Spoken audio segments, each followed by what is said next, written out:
Good evening and welcome to the first episode of GRIDGIRL F1 Vodcast with me, Helena. Today we're going to have a bit of a roundup on what's been going on since we kind of postponed the season in Australia, obviously due to COVID. Just catching you up on some of the news that's been going down while we've been on break, and obviously catching up on today's Grand Prix in Austria. So here we go. So there's been quite a bit of news that's gone on since we broke in Australia. A lot of moves, a lot of departures, a lot of entries in teams, and quite a bit of just general team news going on. We've had the likes of Williams announcing that they are for sale, potentially looking for a partnership buyout, potentially looking at having the whole team bought out. How that'll work, we're not quite sure. We've then had the announcement that Andy Cowell is looking to potentially depart from Mercedes F1 team. He's currently moving into a post into more the manufacturing side of the road cars, almost kind of being put out on gardening leave for now. And whether that'll, rumours potentially that he may go to Red Bull. Whether that'll happen, I'm not sure. Obviously, you've got the dynamic there with Adrian Newey. So let's wait and see. That potentially could happen in 21. Obviously, the season's changed massively. So we've now got 8 confirmed races. Potentially a few more races to go. Who knows? Still to be announced, but, great to see that we can actually have a championship this year. And then team moves, obviously, I will touch on this a bit later, but the big ones at the moment are looking at, obviously, Carlos moving to Ferrari, Vettel potentially with no seat at the end of this season, and Daniel Ricciardo moving across to fill Carlos Sainz's space at McLaren. But we'll touch more on that later in the programme.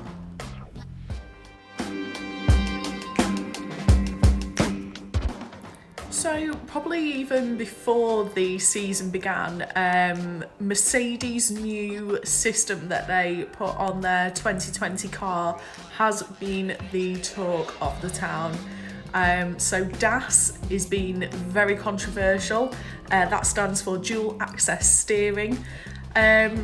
It's still kind of queried about how it actually works and what it does. It seems from what we've seen over the past few days that obviously when the driver pulls that steering wheel closer to them, it is potentially generating more heat in those tyres, which obviously when you're looking at performance and longevity of the tyres is something that potentially could make a massive difference in running length throughout the course of a race. It'll be interesting to see if it makes a difference throughout the season. Obviously it won't be on the car in 2021. The FIA have ruled that out for next season. And Red Bull put in a bit of a protest, kind of threw their toys out the pram early doors in Austria. Unfortunately, the FIA ruled that DAS is legal and it doesn't affect the components of the suspension, which was what Red Bull were trying to kind of find out, or trying to see if it was violating those FIA rules. But unfortunately for them it wasn't, so it will remain on the car throughout the 2020 season. Again, it'll be interesting to see what happens with DAS and how that progresses, and whether other teams will decide to pick that up throughout the course of the season.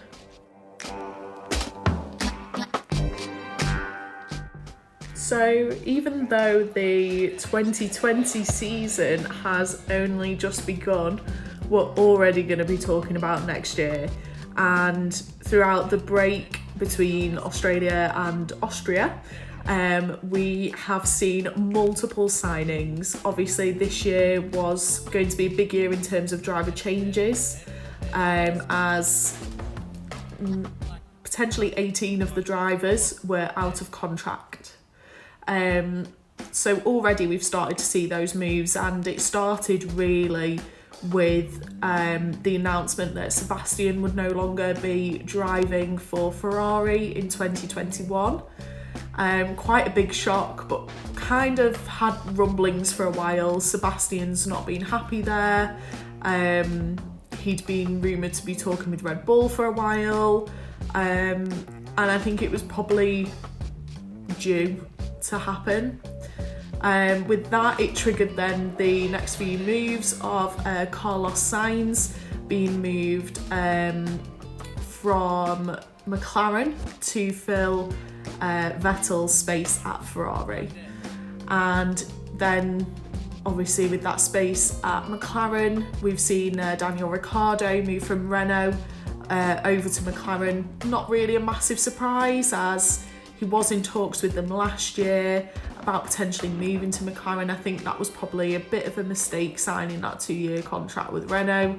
But I think it's potentially suited all parties involved. Is Carlos going to be the right fit for Leclerc? Who knows? It'll be interesting to see both drivers at the team, a very young Ferrari team, which we've not seen for a long time. You know, Charles is only 21, Carlos is 25, both very young, very driven individuals that, you know, have World Championship winning abilities. In terms of other teams, so obviously Ferrari and McLaren are all signed up for 2021. Renault have obviously Esteban Ocon still there. Who will replace Daniel? Who knows? I think there are a lot of contenders at the moment. Obviously, rumour is that Alonso may make a comeback again to Renault after he won, you know, his championships there. Obviously, rumours that Sebastian Vettel may move. Whether that'll happen, I'm not too sure. Obviously, Red Bull have got Max Verstappen still signed there. He signed into quite a long contract, obviously with the opt-out clause that if Red Bull were not performing, he potentially could be up for grabs. Who will be Max's teammate, we're not sure. Obviously, Alex was only took on the 1-year contract. Whether Alex will stay there is yet to remain. Who knows? Gasly could come back. I probably doubt that. Vettel maybe could come back. Again, Christian Horner's kind of put that one to bed and said, no thanks, Sebastian. Who knows who will be Max's number 2, but we shall see. So then we've got the likes of Racing Point. So Sergio Perez will be staying there. Lance Stroll, will he be staying there? I would imagine so, as his dad does own part of the team. I would be quite surprised to not see Lance Stroll there. Then we have Williams still with George Russell. I think that is a great fit for Williams. He's made a massive impact there. He has become part of the furniture at Williams, and I think we've seen that throughout lockdown with the esports. He's made a massive impact on the team and bringing his skill and talent to life, really. Then the rest of the teams, so Haas, Alfa Romeo, AlphaTauri, and Mercedes with no signings yet. Do I think Mercedes will stick with Hamilton and Valtteri? I would imagine so. Unless we see a move from Toto Wolff maybe as obviously team principal there, who knows. Do I think that might change whether Hamilton would stay? Potentially. Is Hamilton thinking about retiring? That potentially is on the table to allow those new kids on the block to kind of make their way up through the ranks. Would Valtteri stay? If Toto doesn't, again, who knows?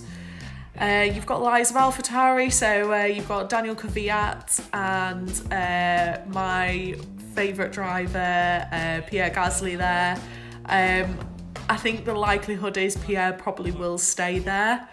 I don't see him moving back to Red Bull. I think he's really embedded himself in the team there, and he really suits the AlphaTauri car.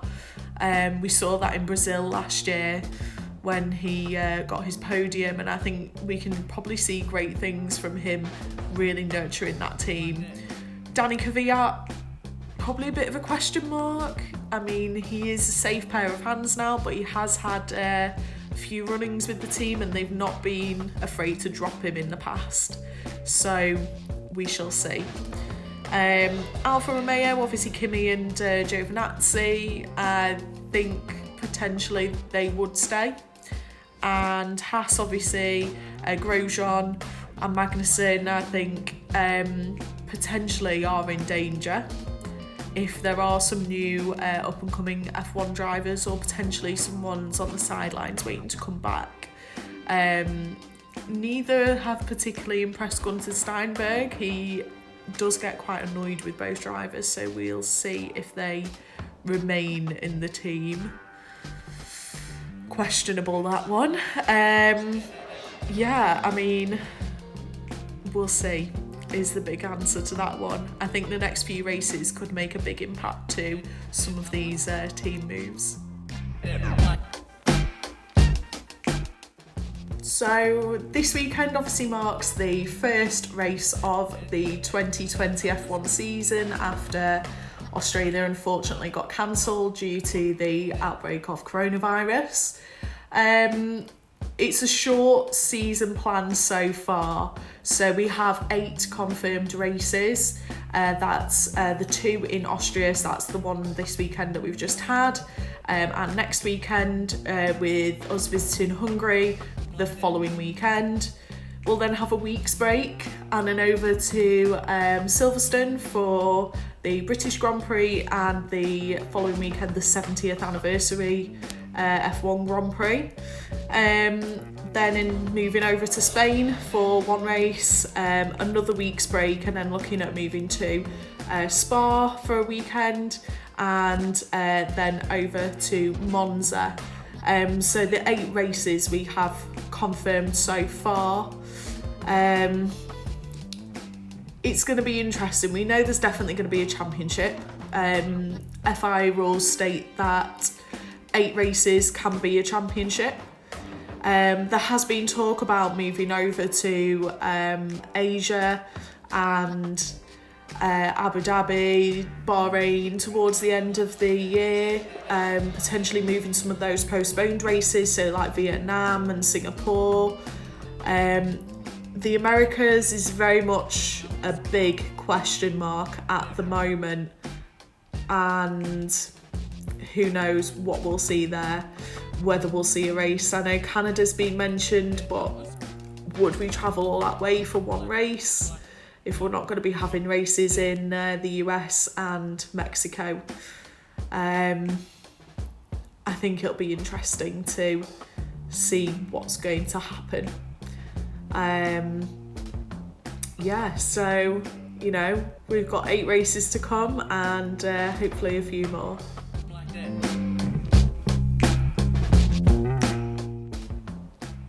So qualifying in Austria was very interesting. No surprise really that the Mercedes marched ahead of the rest of the grid. You know, Hamilton and Valtteri really seemed to be in their element. The big surprise, I think, of qualifying was the real lack of pace from Ferrari. So quite a shock to see Seb not even make quali 3, and Charles, who only make P7, was really surprising. I think it's really showing Ferrari's disconnect at the moment. They have 2 incredibly talented drivers, but are really struggling with their car. And when you look at the comparisons to last year, so when you look at Charles's lap from last year, his lap last year was a lot quicker, and the car seems to be really struggling in those straights on the fast laps. On the flip side, you see McLaren, so Lando with his highest F1 starting position. You know, a real delight to see him up there, and I think it really shows the work that McLaren have been putting into their car. Both him and Carlos were high up on the grid, and I think both of them, you know, Lando admitted in his race interview that you know, they have a good qualifying car. It's just that race pace that they are currently trying to work on as a team.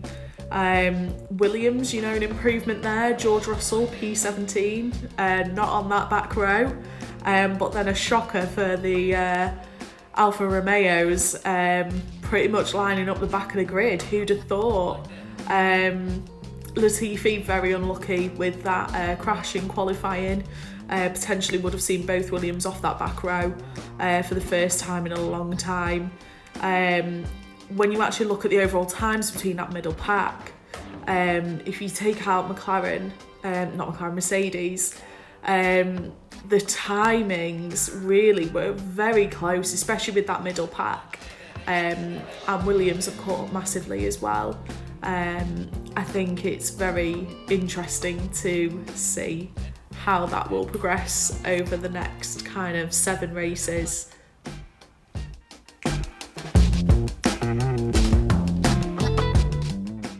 So what a race in Austria. Who would have thought that we would have only seen 11 cars finish? You know, a lot of retirement today. So let me run you through the long list of 9 drivers. So we had Verstappen, Ricciardo, Stroll, Russell, Grosjean, Albon, Kvyat, you know, not great.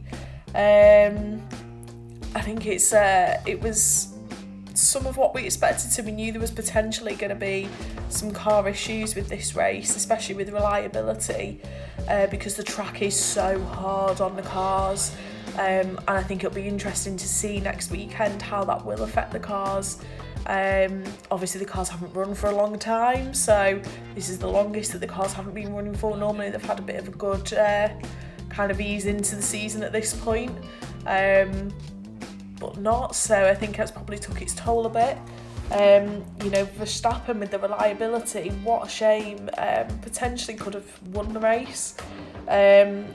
Then we had the incident with Albon and Hamilton, which resulted in Hamilton losing his positioning on the podium. But then kind of, you know, swings and roundabouts because we got to see Lando up there. I mean, what a last lap from Lando. Fastest lap. He got his first podium, 3rd youngest driver to have ever got a podium. And I think it really showed his talent. McLaren did really well today. Both him, you know, Lando and Carlos performed really well. So I think it shows how much work the team have done, even though Lando admitted that their race pace potentially isn't as good as their qualifying pace. So it'll be interesting to see how that pans out over the season. Ferrari, what a shocker. Hamilton, again, bit of a shocker for him. Obviously we had that grid change at the beginning from last night to this, you know, to today, and then obviously that clip with Albon, which cost him that 5-second time penalty. Perez with the time penalty as well for his close call in the pit lane with Lando. I genuinely thought that might be Lando's race over. Luckily they both dodged a bullet there, you know, and pretty bad day for Red Bull. Double DNF, who'd have thought, especially when Albon was so close to that podium. And I think that probably is part of the reason he won Driver of the Day today. You know, what a shame. It was just a shame. There's not a lot more I can say, and it's not the first time it's happened to Albon. Hopefully we won't have a repeat next weekend, and maybe we can see him up there on that podium potentially. You know, throughout the grid, I mean, Vettel, what was going on with Vettel today? P10, just what can I say for Ferrari when your teammate is second and you are 10th? It's not putting him in a good position for, you know, looking for a seat for next season.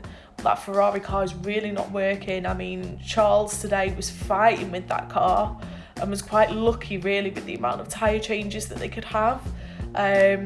Obviously with the number of yellow flags that went on in the race, I think Charles was lucky with the number of yellow flags and safety cars to get where he was, but that Ferrari car is not working well at all. Not a great day for Haas double DNF. Same happened, I think, last year they had a double DNF there. Hopefully next weekend we can actually see a few more cars finish. But it'd be interesting to see if that if the track is affecting reliability again next weekend. Hopefully, you know, we can see a few more cars stay on the track. But what an interesting start to the season. See Bottas first, Leclerc second and Norris third. Who would have predicted that to happen? Great drive from Valtteri today, a track that really suits him, so no surprise that he won today. But yeah, next weekend I think is going to be very, very interesting.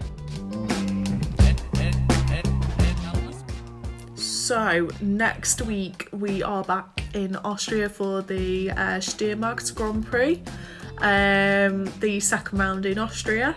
It'll be interesting to see what happens with the cars, the running, the lineup. Who knows what will happen, but I think we're definitely in for another interesting race. Next week we obviously will be talking about round 2 in Austria. We will also be having a look around the We Race As One campaign and the Hamilton Commission, how that's going to change and potentially bring a bit more diversity into F1. Thanks for watching this week. If you enjoyed, obviously come back next week, like, subscribe for more updates on F1. We shall see you in a week's time.